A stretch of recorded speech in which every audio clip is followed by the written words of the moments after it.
नमस्कार। साहित्य का इतिहास दर्शन शीर्षक हमारे इस मूक्स पाठ्यक्रम का यह दूसरा अध्याय है। इस अध्याय का शीर्षक है साहित्य के इतिहास की ज़रूरत। यह बहस बहुत लंबे समय से चली आ रही है कि साहित्य के इतिहास की आवश्यकता क्या है।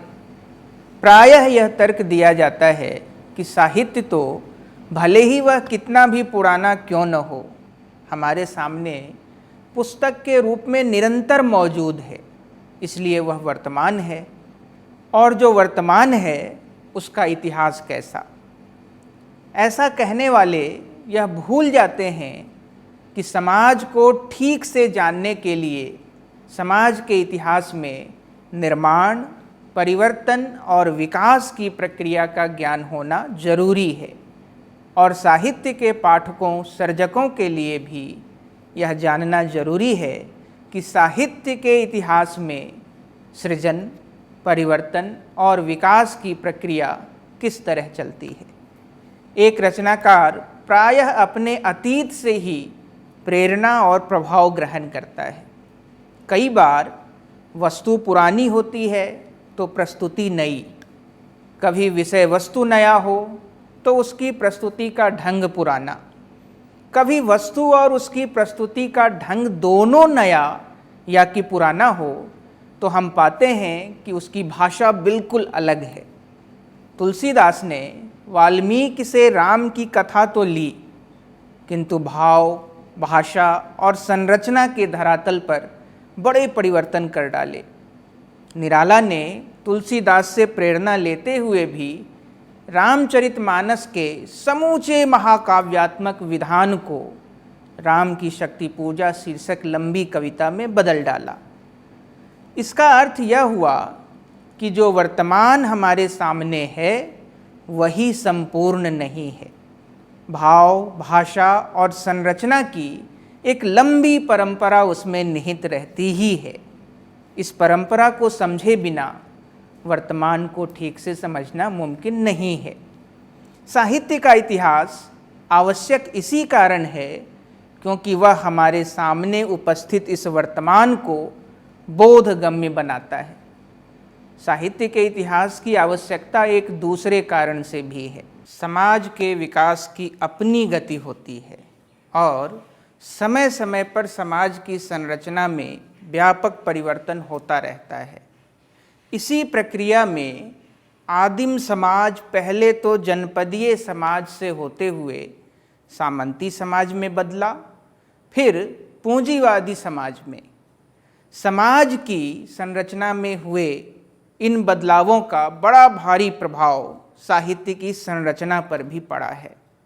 जनपदीय तथा सामंती समाजों में देवताओं का स्थान एक प्रकार से राजाओं, सामंतों ने ले लिया था। इसे तार्किक ठहराने के लिए इन राजाओं के गुणों, शक्तियों और वैभव को मनुष्यों से विशिष्ट और देवताओं के बराबर बताया जाता था।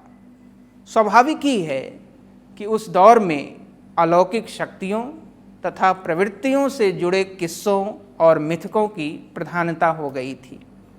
यही कारण है कि इस दौर में ही महाकाव्यों की रचना संभव हुई, जिसके नायकों के पास असाधारण अलौकिक शक्तियाँ होती हैं।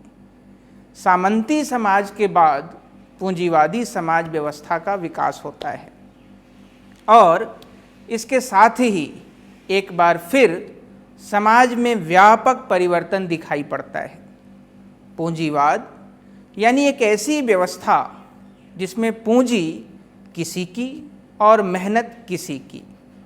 पूंजी और श्रम के अलगाव के कारण दोनों के बीच एक संबंध सेतु की जरूरत पड़ी, जिसे आज हम मध्य वर्ग कहते हैं। कम श्रम और कम लागत से अधिक पूंजी बनाने की लालसा में मानव श्रम के स्थान पर मशीनों का व्यापक प्रयोग शुरू हुआ और स्वाभाविक तौर पर पुस्तकें छापने की मशीनें भी प्रचलन में आई।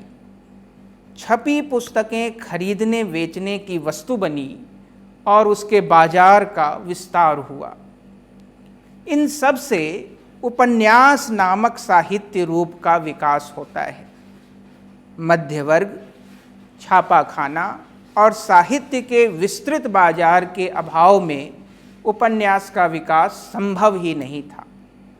साहित्य का इतिहास जरूरी है क्योंकि वह हमें समाज के बदलावों के साथ साथ उसके समानांतर साहित्य के स्वरूप में आने वाले परिवर्तनों का बोध कराता है।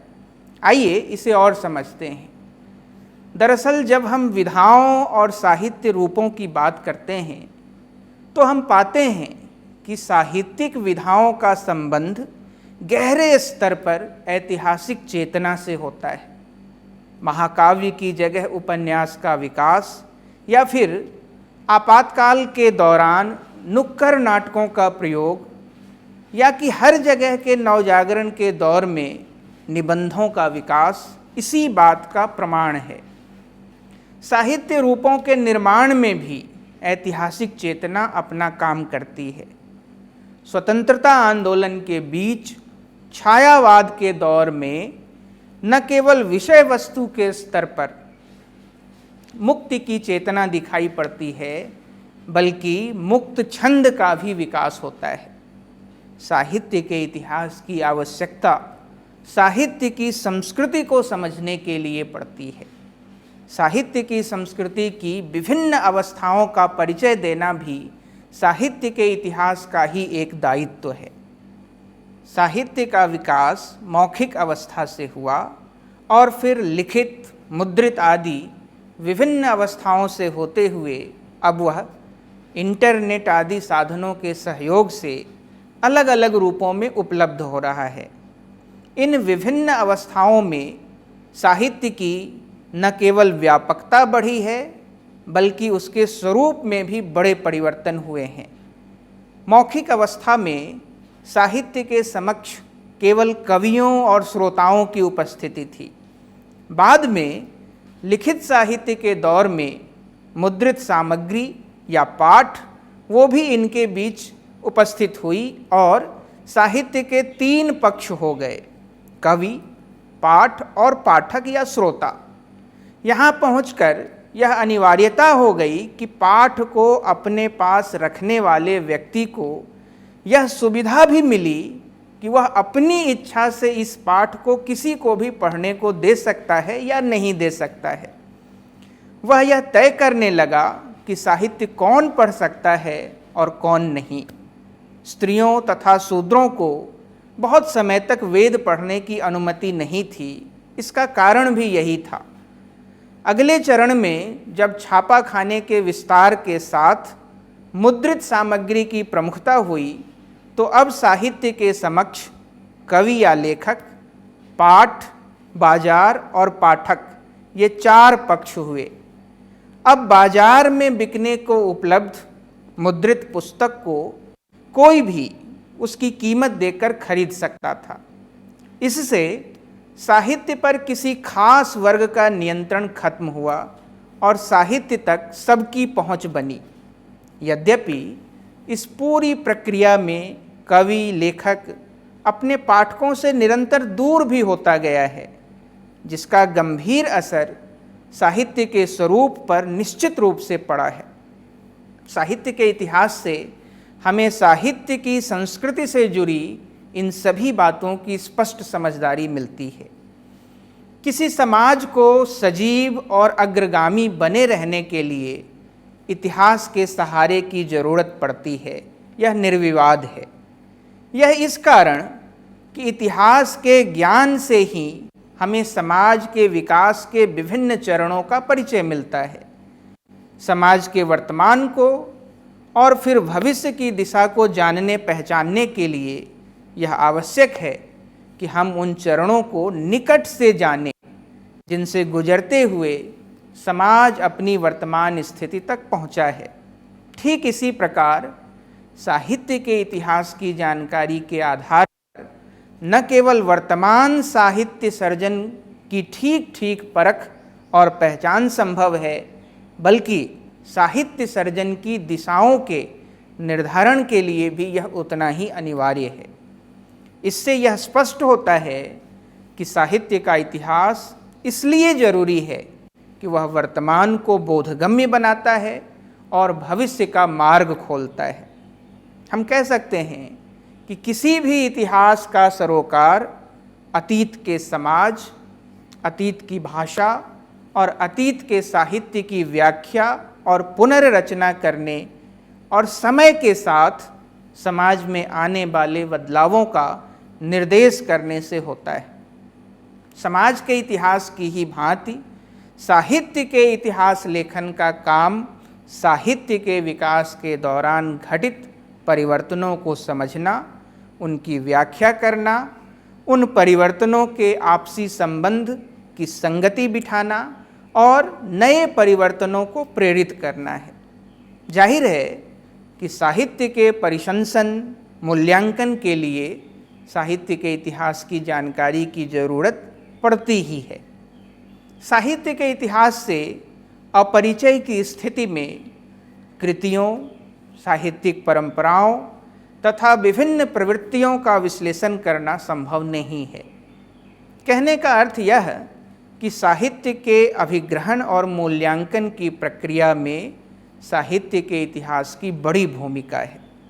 इतिहास साहित्य के निरंतर विकास की धारा की पहचान कराता है और इतिहास की सहायता से ही साहित्यिक युगों, प्रवृत्तियों तथा रचना धाराओं का ठीक ठीक अनुशीलन संभव है।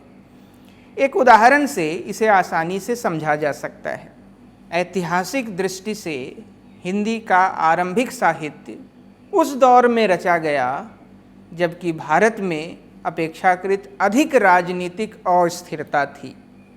छोटे बड़े राजाओं के आपसी संघर्षों के परिणाम स्वरूप सामंती व्यवस्था को बल मिला। किसी एक केंद्रीय शक्ति के अभाव और छोटे छोटे राज्यों के बीच सत्ता के बिखरने के कारण साहित्य में भी स्थानीय भाषा, स्थानीय संस्कृति का प्रभाव बढ़ता हुआ दिखाई देता है। यह था बदलते सामाजिक राजनीतिक परिवेश का साहित्य पर पड़ने वाला प्रभाव। असल में किसी समय विशेष में रचे गए साहित्य को समझने के लिए यह जरूरी है कि उस विशेष कालखंड के साहित्य के पीछे सक्रिय रहने वाली धार्मिक, राजनीतिक और आर्थिक शक्तियों को भी जाना जाए। किसी काल विशेष के साहित्य बोध या साहित्य की संवेदना का बड़ा गहरा संबंध उस काल के बृहत्तर सामाजिक राजनीतिक परिवेश से होता है। इसलिए साहित्य का इतिहासकार विभिन्न चरणों में विकसित हुए साहित्य बोध के विकास की व्याख्या करता चलता है।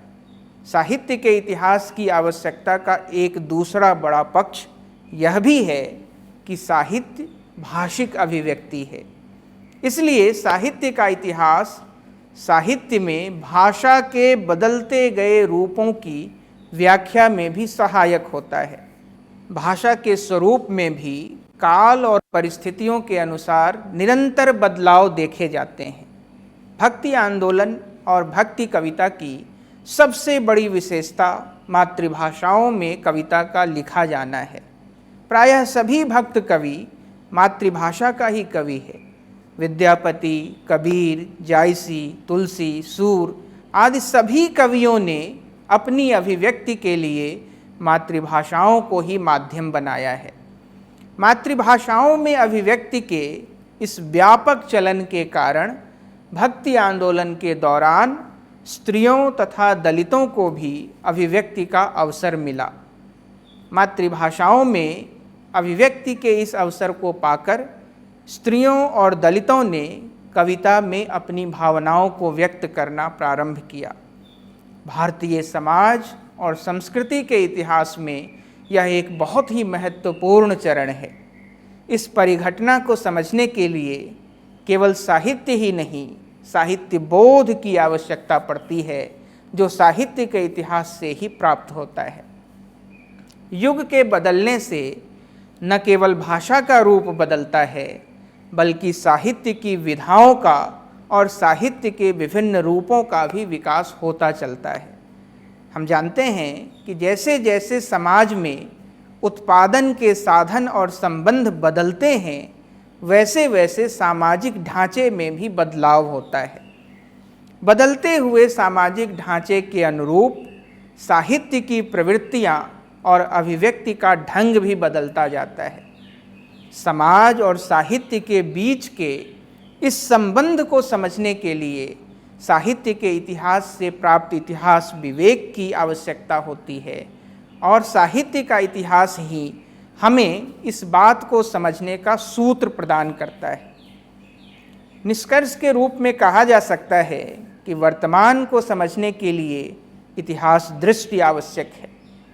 किसी भी भाषा के साहित्य के इतिहास को विभिन्न परंपराओं के उदय और अस्त, परिवर्तन और प्रगति, विकास और ह्रास, निरंतरता और अंतराल तथा संघर्ष और सामंजस्य का मूल्यांकन करने और अपने समय की रचनाशीलता के विकास के संदर्भ में प्रासंगिक परंपराओं को रेखांकित करने का महत्वपूर्ण और बड़ा दायित्व निभाता है साहित्य का इतिहास।